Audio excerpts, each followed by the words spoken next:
100 Amazing Facts About the Negro, with complete proof, a shortcut to the world history of the Negro by Joel Rogers. This is the 1970 edition, and this book is copyright as of 1957. All rights reserved.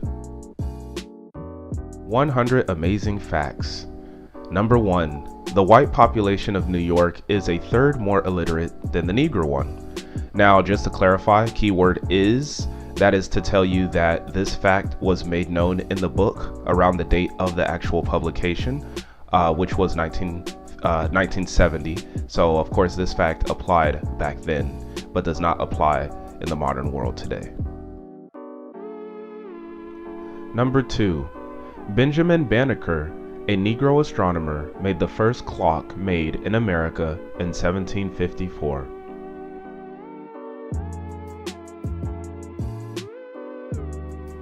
Number 3. The word coffee comes from Kaffa, Ethiopia, where it was first used and where it still grows wild. Number 4. George Washington sent a Negro slave to Barbados to be exchanged for a hogshead of molasses, a cask of rum, and other good old spirits in 1776.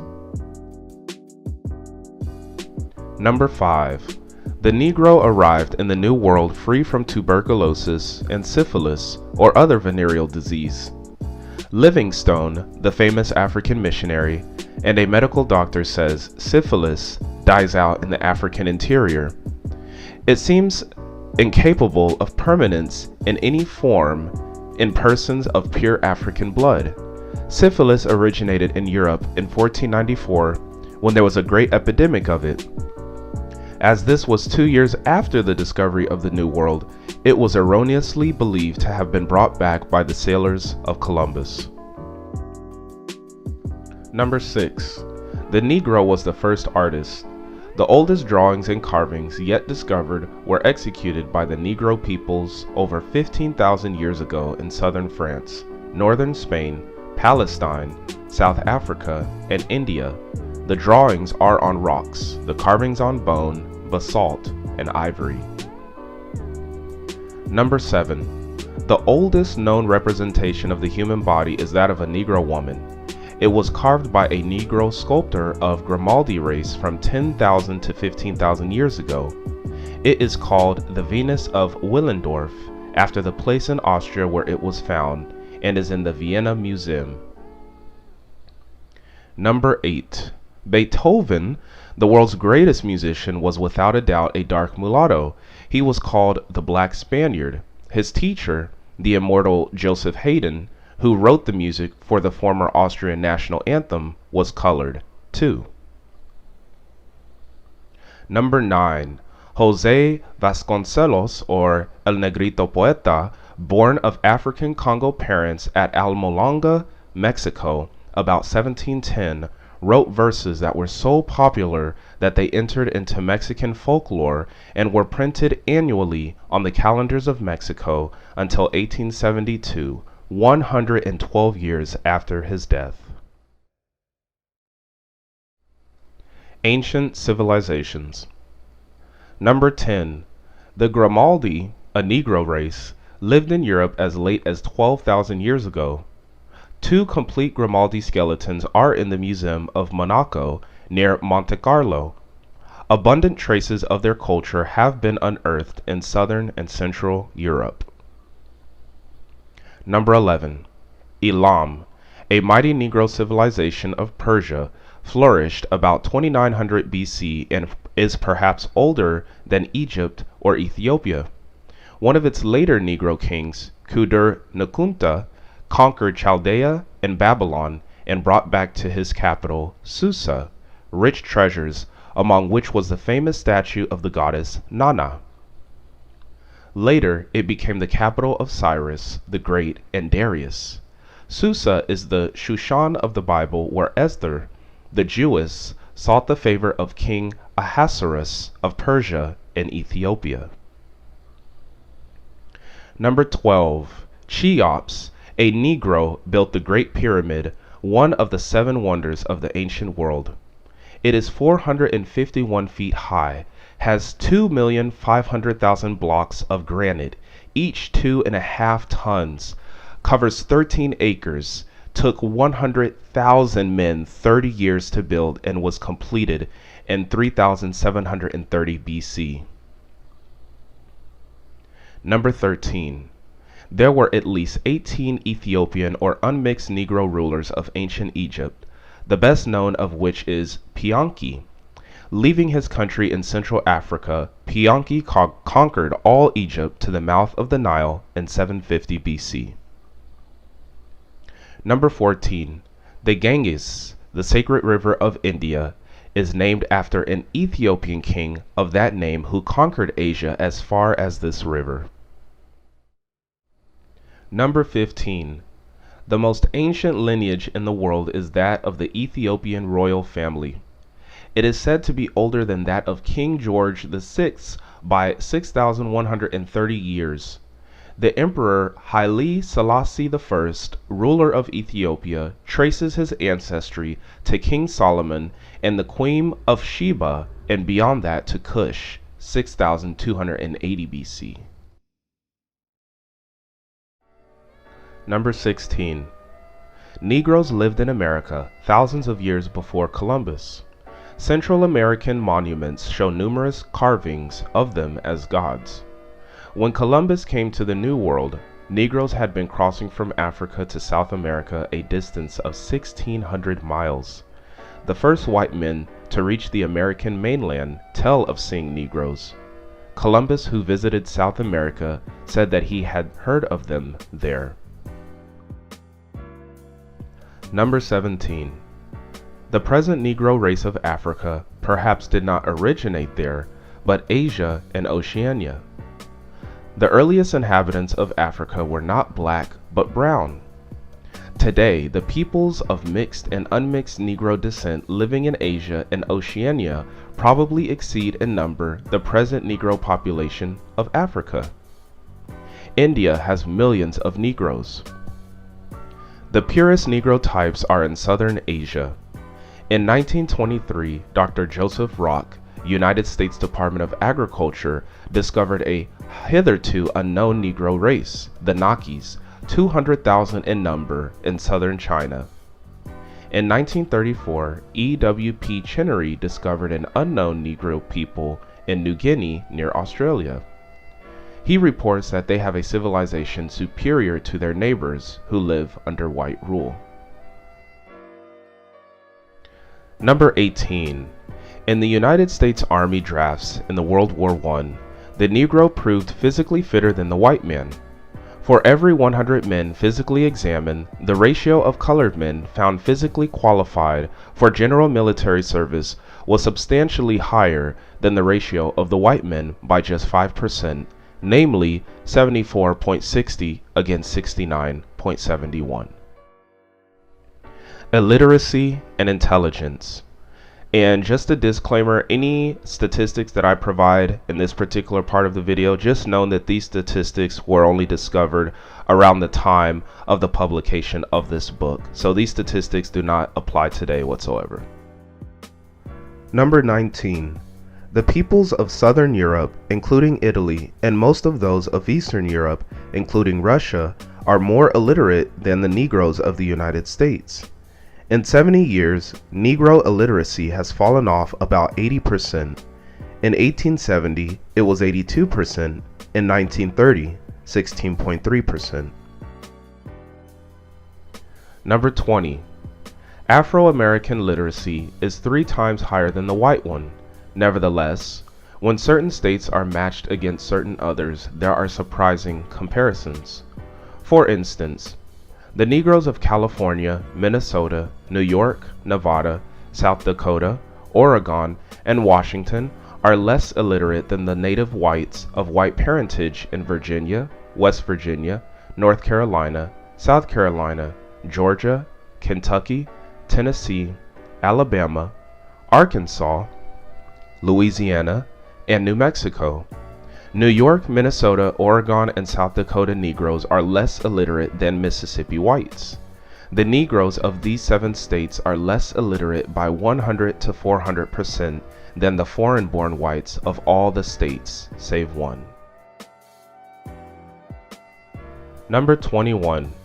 In the United States Army intelligence test during World War I, the Negroes of Pennsylvania, New York, Illinois, and Ohio led the whites of Mississippi, Kentucky, Arkansas, and Georgia by from 1 to 7%. Number 22.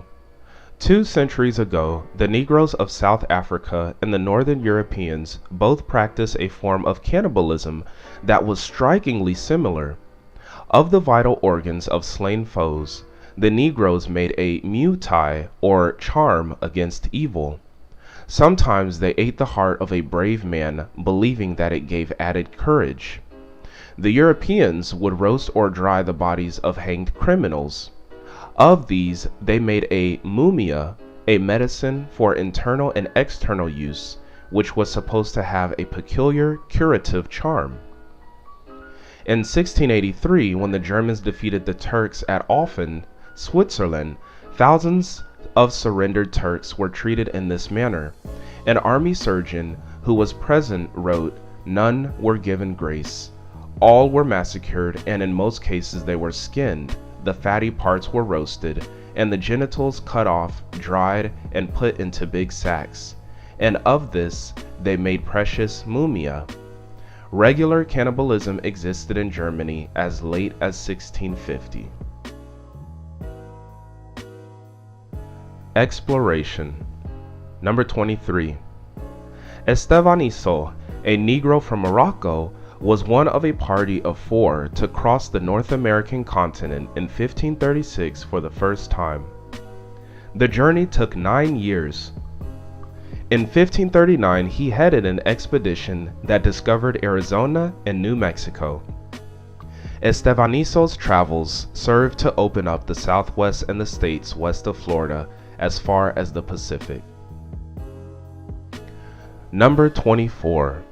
The founder of the city of Chicago was Baptiste Pointe de Sable, a Negro, in 1779. Number 25. Tipu Tib, a Negro trader in slaves and ivory from Zanzibar, East Africa, was the first civilized man to penetrate the center of Africa. He explored territory nearly as large as the United States. Stanley, Wiseman, Cameron, and other white explorers followed in his path. He died in 1905, very rich. Number 26. For 2,234 years, human beings had been trying to reach the top of the world. Thousands of lives and millions of dollars were lost in the attempt. On April 6, 1909, Matthew Henson, a New York Negro, was the first of a party of 6 to do so. He is now the only human being alive to have stood there as of 1943. The first Arctic explorer was Pythias, a Greek, who perished in the attempt in 325 BC. Science and invention. Number 27. Jan Ernest Matzeliger, a Dutch West Indian Negro living in Lynn, Massachusetts, invented the first machine for sewing the soles of shoes to the uppers. This invention, which was 11 years in the making, revolutionized the industry and gave shoe supremacy to the United States. It made several millionaires, one of whom left $4 million to Harvard University. Overwork and privation hastened Matzeliger to his grave in 1889 at the age of 37. He left a few shares of stock to a white church, which later saved it from being sold for debt. Number 28. George Washington Carver of Tuskegee Institute, one of the world's greatest agricultural chemists, was awarded to the Roosevelt Medal in 1939 for distinguished service in the field of science. From the peanut, he has extracted 285 products, and from the sweet potato, 118. Dr. Carver was born a slave. Thomas Edison once offered him a large salary to take charge of one of the Edison laboratories, but Carver refused in order to continue the work he had begun with Booker T. Washington at Tuskegee Institute. Jews and Ethiopians. Number 29. The Mohammedans believe that Moses was a black man. Their Bible, the Quran, says so. God told Moses to put his hand into his bosom. The Quran says that it came out white. The commentators declare that Moses' hand could not have been white before, and that the miracle God intended was making the black skin white and then turning it black again. The Septuagint, or Greek Bible, agrees with the Quran as well. Number 30. The characters of the Bible are largely Negroes. The Jews were slaves to the Egyptians for nearly 430 years. Only 70 Jews went to Egypt with Jacob.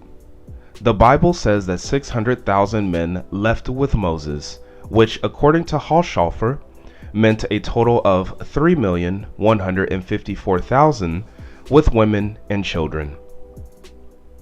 For this large number to have left mixing with the Egyptians, who were black, must have taken place on a vast scale. About 12 million Negroes were brought to the New World. Imagine how much of their original color and culture the latter would take with them should they try and return to Africa, and you realize how much of the original Jew remained in only those 70 Jews after 4 centuries. Tacitus, a Roman historian of 90 AD, says that the Romans of his day popularly believed that the Jews, which then abounded in Europe, came from Ethiopia, the land of the blacks. The present white color of the European and American Jew is very likely due to the same cause as the fair skin and straight hair of large members of Negroes. The Bible classes the Ethiopian and the Jew together. Are ye not as the children of Ethiopia unto me, O children of Israel, saith the Lord? Chaldea, the land in which the Jews originated, was also a Negro land, hence Abraham might also have been black.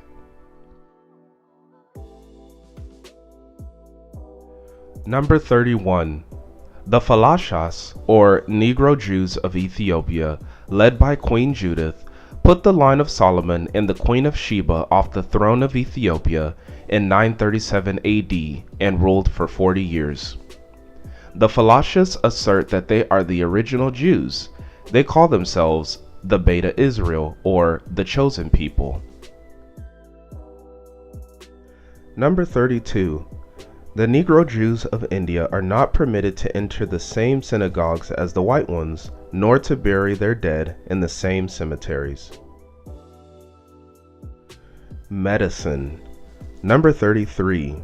Imhotep of ancient Egypt was the real father of medicine. He lived about 2300 BC. Greece and Rome had their knowledge of medicine from him. In Rome, he was worshipped as the Prince of Peace in the form of a black man. His Ethiopian portraits show him as a Negro. Imhotep was also prime minister to King Zoser, as well as the foremost architect of his time. The saying, "Eat, drink, and be merry, for tomorrow we die," has been traced to him. Hippocrates, the so-called father of medicine, lived 2,000 years after Imhotep. Number 34. Ibn Ali, an African Negro, was a private physician to Charles VII, King of France, from 1403 to 1465. When the king fell dangerously ill at Toulouse, Ibn Ali was sent for and he cared for him. Thereafter, the king made him a member of his suite. Number 35. Dr. C. Tavares, an African Negro, was the private physician to King Carlos I of Portugal until the latter's death in 1908. Number 36. Dr. Daniel Williams, A Chicago surgeon who died in 1931 was the first to perform a successful operation on the human heart. Politics. Number 37. France has had 6 colored cabinet ministers: Severiano de Heredia, 1887, Senator Henry Lemery, 1915 to 1918 and 1934, Alcide Delmont, 1928, Blaise Diagne, 1931, Gratien Candice, 1932, Gaston Monnerville, 1937. De Heredia, as Minister of Public Works, built some of France's finest roads. Number 38.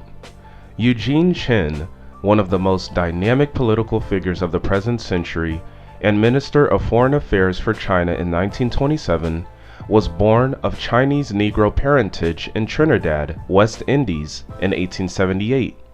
He was also secretary to Dr. Sun Yat-sen, first president of China. Race mixing. Number 39. Persina, a queen of Ethiopia, 60 BC, presented her husband, Hedopsis, with a light-colored child, which color is strange among Ethiopians. She declared that it was due to the presence of a white statue in the room at the time of conception.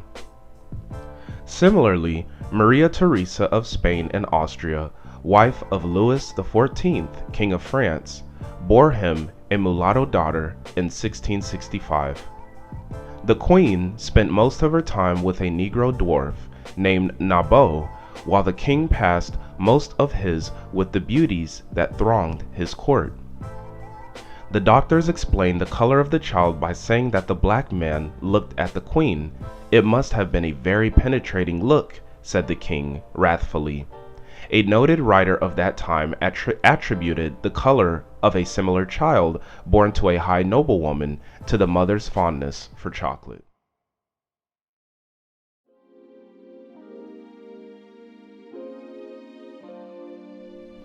Number 40. Anna, a Negro servant girl of Salavecchio, Italy, wife of a white mule driver, became the concubine of Pope Clement XII. Her son, Alessandro, born 1511, became reigning Duke of Florence and married Margaret, only daughter of the Emperor Charles V, ruler of Germany, the Netherlands, Austria, and Spain in 1536. Number 41. White American slaveholders used to induce white women to marry Negro slaves in order to hold the women slaves for life. Number 42. Thomas Jefferson, third President of the United States and father of the Declaration of Independence, was the father of a large number of mulatto children. His wife protested loud and long to no avail. Patrick Henry, another signer of that document, had a Negro son named Melanchthon. Number 43. Napoleon planned to solve the color problem in Haiti by making it legal for each man to take 3 wives, one white, one mulatto, the other black. He had several conferences with the theologians on this grand measure and tried to win the consent of the Pope. Number 44. In 1787, while a party of 351 freed Negroes was aboard ship at Portsmouth, England, en route to Sierra Leone, West Africa, the authorities brought on board 62 white women, prostitutes, and others whom they wished to get rid of, and married them to as many men and sent them off to be the future mothers of the colony. Number 45. In the 1850s, Mrs. Le Bon, an English woman, was queen of the slave traders at Rio Pongo, one of the principal slave posts in West Africa. She had a fort armed with a cannon and armed by 300 devoted blacks. She had 3 mulatto children by a Negro, a boy, and 2 girls. One of the latter married a white slave trader and the other a British consul. Number 46. The Countess de Beauharnais, who was related by marriage to Napoleon, married a full-blooded Haitian Negro named Castaing, who was a member of the Paris Convention of 1792 to 1795. Religion. Number 47. The oldest, most noticed statue in the world bears the face of a Negro. It is the Sphinx of Gizeh, which was worshipped as Horus or Harmachis, the sun god of light and life. It was erected about 5000 BC. The devil, which is now depicted as black, was once portrayed as white. When the black man dominated the planet, he painted the forces of evil white. When the whites came into power, they shifted the colors, but as late as 1590, the Ethiopians still depicted their gods and heroes as black, and their devils and villains as white. Father Fernandez, a Catholic missionary who worked amongst them at this time, says, "They paint Christ, the Blessed Virgin, and other saints in black form, and devils and wicked men white.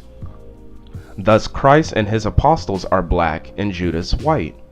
Annas, Caiaphas, Pilate, Herod, and the Jews are white, while Michael is black and the devil white."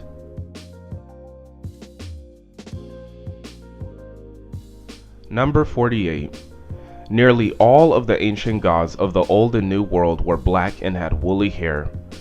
Buckley says, "From the woolly texture of the hair, I am inclined to assign to the Buddha of India, the Fuhai of China, the Zaha of the Japanese, and the Quetzalcoatl of the Mexicans. The same and indeed in Africa, or rather a Nubian origin. In the Bible, God, or the Ancient of Days, is described as having hair like the pure wool. The earliest statues of the Virgin Mary and Christ in Europe as far north as Russia were black and negroid." Number 49. The Bible really originated in ancient Egypt, where the population, according to Herodotus and Aristotle, was black. Here, the Jews received almost all of their early culture. Professor Breasted, leading Egyptologist, says, "The ripe social and moral development of mankind in the Nile Valley, which is 3,000 years older than that of the Hebrews, contributed essentially to the formation of Hebrew literature. Our moral heritage therefore derives from a wider human past enormously older than the Hebrews, and it has come to us rather through the Hebrews than from them."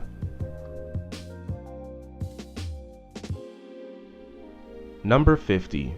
Psalms that read like those of the Bible were written by a pharaoh, Ammophis IV, better known as Akhenaten, the heretic king, 1300 BC, or more than 400 years before David was born. Akhenaten, who was the father of Tutankhamen, was extremely Negro in type. He is called the most remarkable of the pharaohs.